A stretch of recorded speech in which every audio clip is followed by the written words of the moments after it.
Trigger, and I'm going to go over the supplies that we have here today. So the first thing is we have our barium bag that we just fill with water. It's connected to the tubing, which goes to the enema tip here.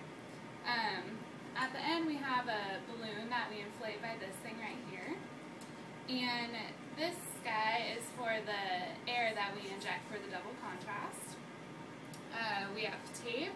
We also have some KY jelly here for the tip. This is a clamp to put on the tubing for when we need to, stop or to control the flow of the barium. A lead glove for the radiologist if he needs one. Gloves for me and towels for the patient. And the room is set up here. I have everything ready. I have a shield ready. And for the patient prep, they need to have dietary restrictions. They need laxatives, sometimes a cleansing enema just to get everything out. And I'm going to go get the patient out. Okay. Hi, my name is Ashley. Hi. I'm going to be helping out today, or I'm going to be performing your procedure today. Okay. What's your last name? Parker. And your date of birth? 8/17/85. Okay. And so, first, are you pregnant? No. No. Okay. I like women. Tell me why we're doing this today. I have a hard time pooping. So you're constipated? Yeah. Okay. Okay, yeah, then this should give us some answers. Basically, this barium here is going to be inserted into the rectum.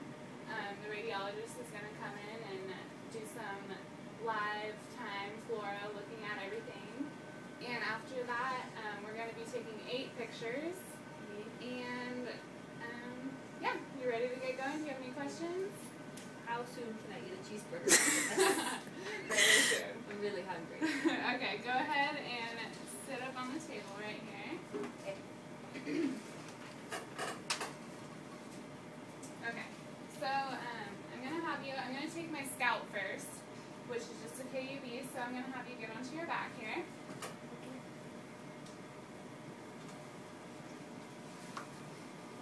So I'm going to be shielding her breast and her thyroid up here, since we can't really shield her bottom.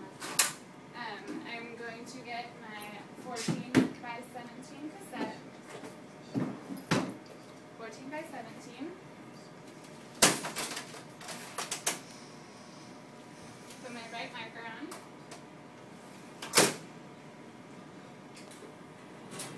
Get everything all detented here. Make sure my tube is lined up with my bucky. Which it is. Go to 14x17. Okay, and I'm centering at the crest. My technique is going to be about 75 at 16, I'd say.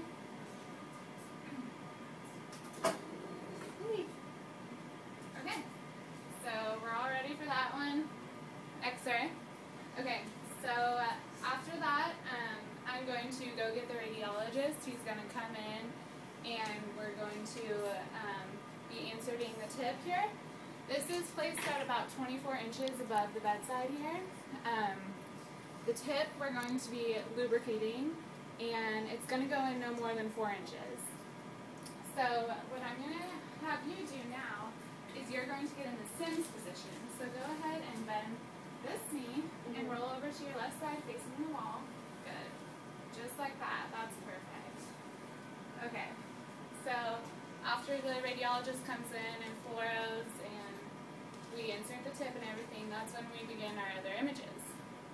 So obviously, new cassette. Switch my marker because she's going to be PA now. Okay, so go ahead and go onto your stomach all the way. Good. Okay. Shielding your breast up here once again. So same thing, centered at the crest. My technique is going to be about 90 kVp at 16 mass. So, okay, beep, X-ray. Okay, so the next one is going to be PA axial, so she's going to stay in this position. I'm going to be rotating this to about 35 degrees. Hold this up. Make sure I'm aligned with my bucky still. Okay. Okay, the technique is going to be the same, 90 kVp at 20, or it's going to go up a little bit, 20 mass. We're going to be centering at the asses, so we're going to go down just a little bit to about there. Okay, so there's that one. The next position that I'm going to have her in is going to be in the RAO. So Summer, go ahead and face me. You're going to roll onto your side just a little bit. Good. So her body's going to be at about 40 degrees. My tube is going to be perpendicular.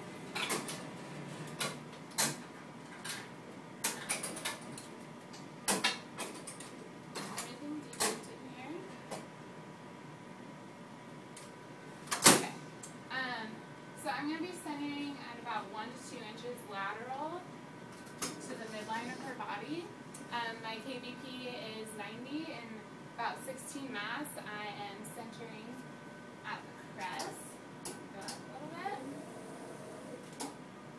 Okay. Once again, shielding her. Okay. Beep. X-ray. Alright, on to the next one.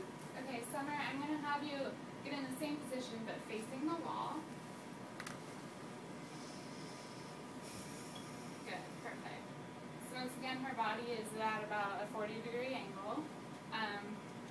It's the same 2 inches off the midline, 2 inches laterally off the midline of her body, so which is about there. Center at the crest, the technique 90 kVp at about 16 mass. Okay, so on to the next one. I'm going to be switching this to a 10 by 12. I am going to do my left lateral rectum. Bring this down to 10 by 12 here. Okay, Summer, go ahead and get all the way onto your side. Perfect. Shield. Then I have my left marker on there. And I'm going to be centering at the asses and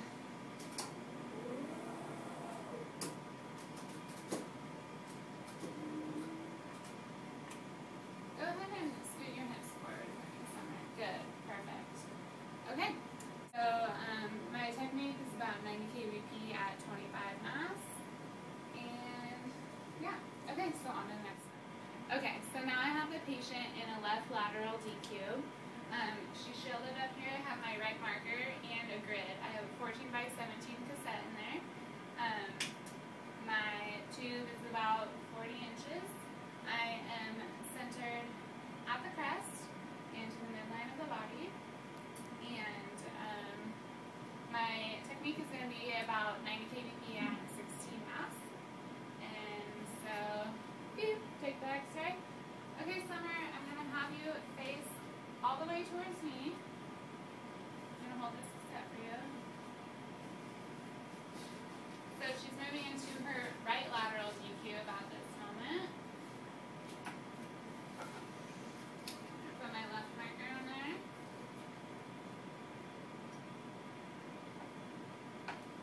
Left marker. Okay, so go ahead and raise both your arms up. Good. Back straight. So once again, we're centering at the crest, midline of her body. She's shielded. And the technique is the same, 90 kVp at 16 mass. Okay, so beep, x-ray. Okay, on to the next one. I'm going to take this from you. Take this. I have to poop.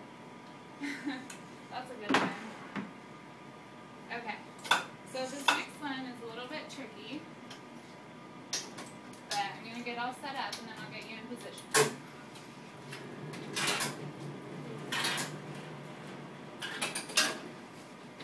Okay, so when you're ready, go ahead and just sit all the way up. I'm going to put a 14 by 17 cassette in here. And I'm going to mark it correctly, so this would be her right side over here. So go ahead and right now you're just going to roll down and grab your ankles as much as you can. Okay. Perfect. As high as you can. Okay, so this one is called the Chassard Lapine. We're going to be going right through her lumbosacral segment section, and it's going to be about at the level of the greater trochanter. Okay, so my technique is 90 at 30. This is also a post-evac picture, so once the patient has evacuated all the barium. And so I am detended, she is in the correct position, and centered right there, and okay. So beep, X-ray, that's all. Okay, Summer, you can go ahead and get up slowly. And we're all done, so just make sure you drink lots of water for the rest of the day, just to clean everything out. And I hope it helps with your constipation, and the radiologist should have some answers for you soon. Thank you. Yeah, thank you. Here we have the PA projection. The criteria for this image is the entire colon, including the flexures to the rectum, needs to be shown, and the vertebral column centered so that the ascending and descending portions of the colon are included. So here we have the PA axial. The criteria should be the rectosigmoid area centered to the radiograph, the rectosigmoid area with less superimposition than in a PA projection because of the angulation of the central ray, and the transverse colon, both flexures not always included. So here we have the RAO position. The criteria for this image is the entire colon should be shown. The right colic flexure less superimposed or open compared with the PA projection, and the ascending colon, cecum, and sigmoid colon should all be shown. Here we have the LAO position. The criteria for this image is the entire colon is shown. The left colic flexure is less superimposed or often compared with the PA projection. Descending colon is shown as well. So this is our picture of our left lateral rectum. The criteria for this image is the rectosigmoid area in the center of the radiograph, no rotation of the patient, superimposed hips and femora, and the superior portion of the colon is not included when the rectosigmoid region is the area of interest. Here we have our left lateral decubitus picture. The criteria for this image is the area from the left colic flexure to the rectum is included, no rotation of the patient. For single contrast examinations, adequate penetration of the barium, and for double contrast examinations, which we did, the air-inflated portion of the colon is of primary importance and should not be over-penetrated. Here we have our right lateral decubitus. The criteria for this picture is the area from the left colic flexure to the rectum is included, no rotation of the patient, and for double contrast examinations, the air-inflated portion of the colon is of primary importance and should not be over-penetrated. Here we have our Chassard Lapine picture, which is the last image that we took. The criteria for this one is the rectosigmoid area is in the center of the radiograph. The rectosigmoid area is not obscured by superior area of the colon. Minimal superimposition of rectosigmoid area, and penetration of the lumbosacral region and the barium. And that is all.